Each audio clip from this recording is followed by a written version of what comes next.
Welcome to Imperfect Momming. Our children are constantly looking to us for examples. The term role model doesn't quite cut it here. We are shaping their worldview with every move we make.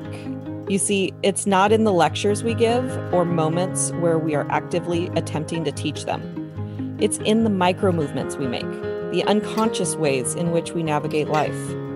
We are constantly teaching our children how to show up for themselves, their friends, their future partners, and even their future children. So what can we do to ensure we are raising thoughtful, compassionate, self-aware human beings? We have to become them ourselves. No one is perfect, but we can still all be better, and it starts with self-healing. Let's get to it.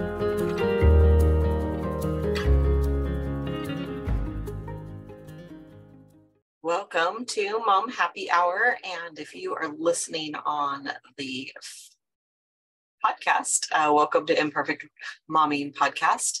I actually wrote notes about what I wanted to talk about today. Aren't you excited? I know I am, because I literally just fly off the seat of my pants most of the time. Like, I'll think about it, but I don't actually write down what I want to talk about. I used to have the blog written first, and then I would do the podcast or the live and kind of go based off of what I was doing on the podcast. So I went to an Al-Anon meeting yesterday, and my stepdad told me like 10 years ago that I should go to an Al-Anon meeting, and I was like, I am not going to an Al-Anon meeting because of what I thought that meant about me, that I should have known better than to be around, someone who was an alcoholic, or I made it mean a lot of things about me. Like, I never wanted to go. And I think that there was, there's a lot about, there's a lot of shame about seeking help, about, hiring going to a therapist, hiring a coach. Like, there's a lot of shame around personal development. Like you're weak for not being able to figure it out on your own. And I would just love to bust that. And I was one of those people 10 years ago that felt like, self-improvement was a bad thing. It was okay to self-improve and read like business books because I had a business, but it was not okay. And I never did that either. All of my stuff was always personal development, but it was keyword personal. Nobody else gets to know about it. So absolutely never wanted to go. My friend invited me yesterday because it was a Zoom one. And I said, well, I can be there for half an hour and then I have another meeting. So I actually took a Reiki course this weekend. I'm learning to be a Reiki practitioner, possibly a Reiki master. We'll see how much I enjoy it. If you're not familiar with Reiki, it's like energy healing, and it marries very well with what I do as a coach.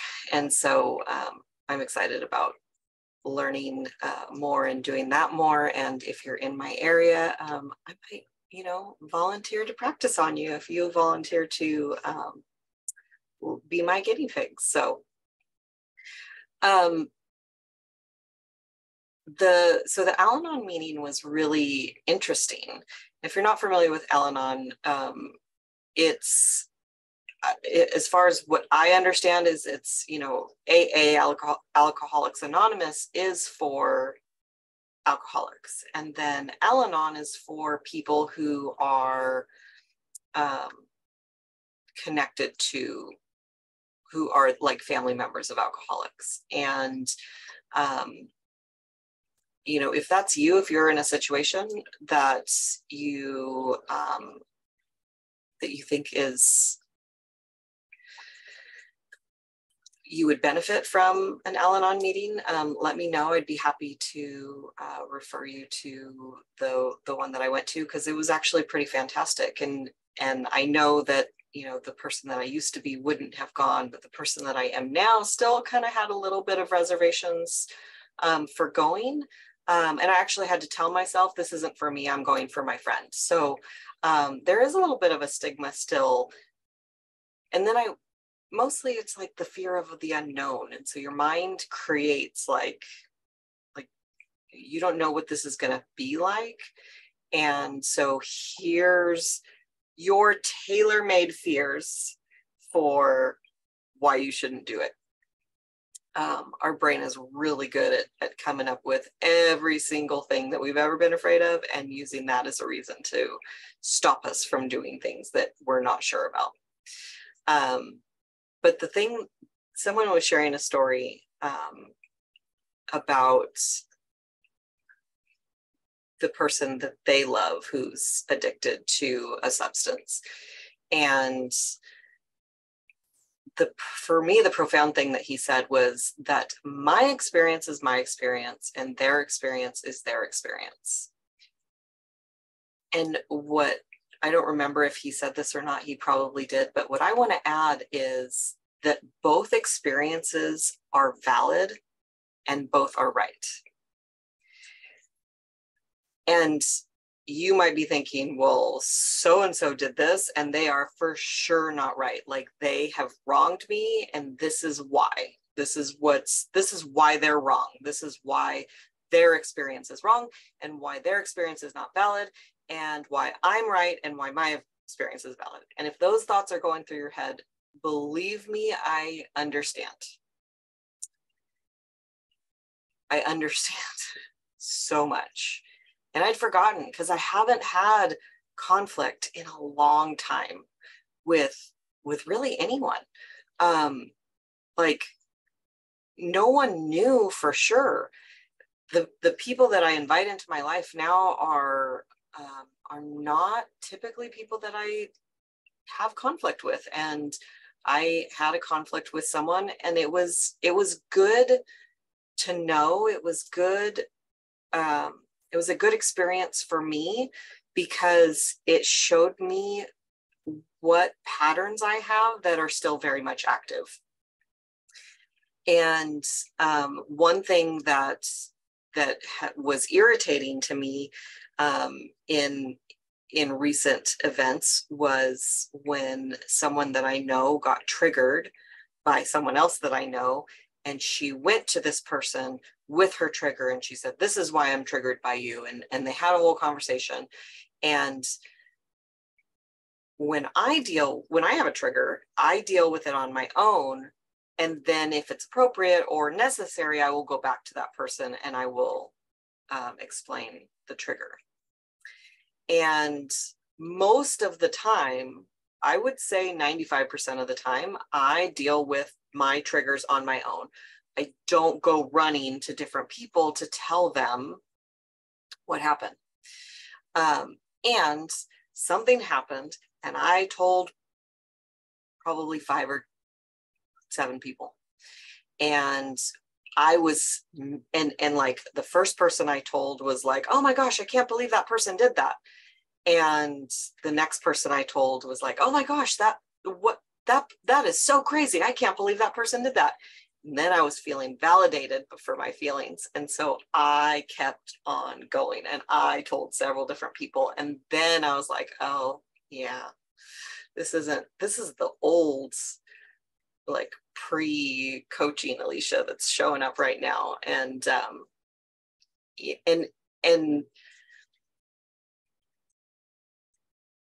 even in that situation, you know, hindsight, I'm looking back, I was upset, I was triggered, and I looked at this person, and her experience is valid, and her opinion is valid for her, and it's right for her.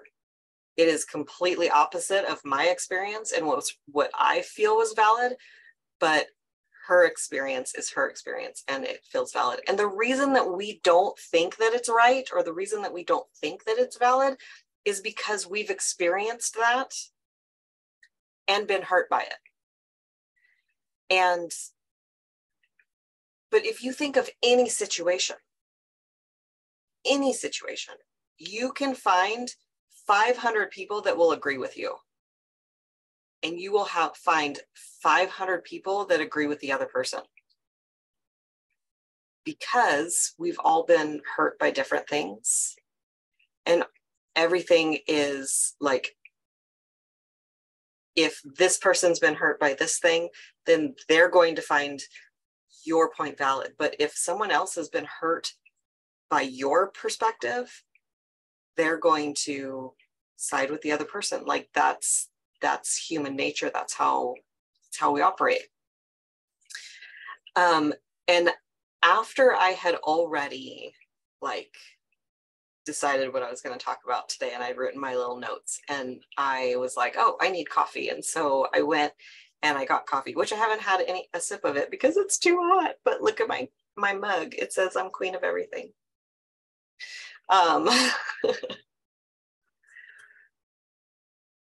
When I was going to get coffee, I was looking at my dog who was licking her wound.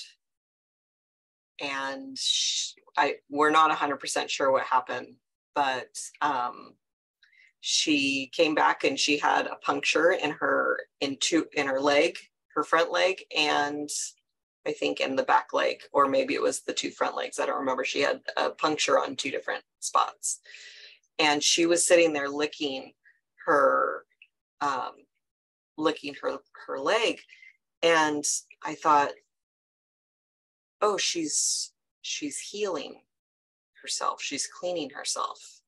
And then I thought, well, I thought dogs' mouths are dirty. Like there's bacteria in dogs' mouths. That's why getting bit by a dog is so dangerous for humans, because like they have bacteria that doesn't work well with humans. And I don't think it's all people. I've never been bit by a dog where I had any kind of infection. I don't think I've ever had a dog draw blood when biting. But I know that there are people that like you can die from a dog bite because of the bacteria in their mouth. So it was like, here's a real life example of it's valid and true for her that her saliva is healing her wound.